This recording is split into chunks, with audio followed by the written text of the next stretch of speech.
tokonyara lakini bado chibesa chiri togwante gwakana njira isana kero naroche ng'a nkobosubati na omwana nkobera bare nyagetari mono ikabetereri torigie omonto bwa ogwanchaka toekerere title deed erinde balance eyende tochigwakana baadaye lakini bono ase pressure ere na ase omonyene oyo title deed amatuko asukire ngonya koera are ase encho omotinyi esito tori are nere iga atagete title deed yaye na nyagetari nabaro mbataete chibesa chiabo egasi yane noyo okoboka otamaeti nkaiyo okoenda gochi nabo oraenda onyore gose tonyora mbuchengo buna bono iga nchiyo buya igo gento nkeye omonto orakore rero nabo oranyoe mambia tonyora gasi teyo toyate ng'a tobwate permanent eratokonya abaibori nabaroboti benyarete aria ase bare obogima bwaito igo bore inse igo bono naki togotebia ng'a onyonde kare ande origereti amang'ana buna togokwana iga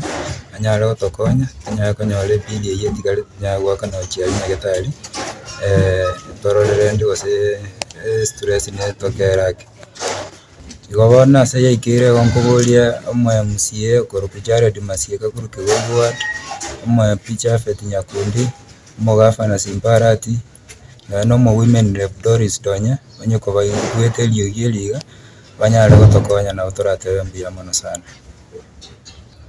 igo bono togoteba onde bwensi ore na omoyo bwa ogokonya nabagotonyora ase namba ya 07139 82 179 gose onye oyoigwete gotomana ase paybill bado nabagotoma paybill ya Equity 24/7 alafu account number 07139 82 179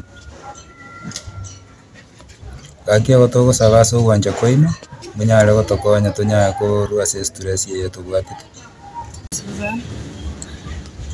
Mimi mke wa Dennis Makori. Kulikuwa mwaka jana Disemba tarehe 17 kaenda kujifungua. Nikapatikana nilileba sana. Nikajifungua on Tuesday.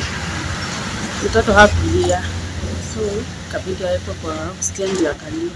Nikajua tuko sawa but sasa kufikia Tuesday mchana alianza kulia sana. Kabidi wakakuja kuangaliwa akapatikana kuna joto. Tukapewa refer tukaenda hospitali nyingine inaitwa Lake Specialized Hospital ni private.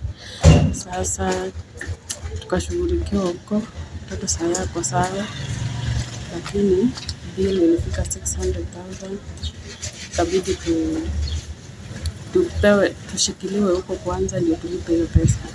Tukapata uelimisha akatupatia title deed tukaacha huko. Sasa saa hii pressure tuko nayo ni title deed.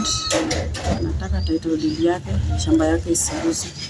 Naomba tu uelimisha wa viongozi wa Kisii ndio tusaidie. Tutoe title deed turudishe mwenyewe. Yaweze kusaidia mwingine.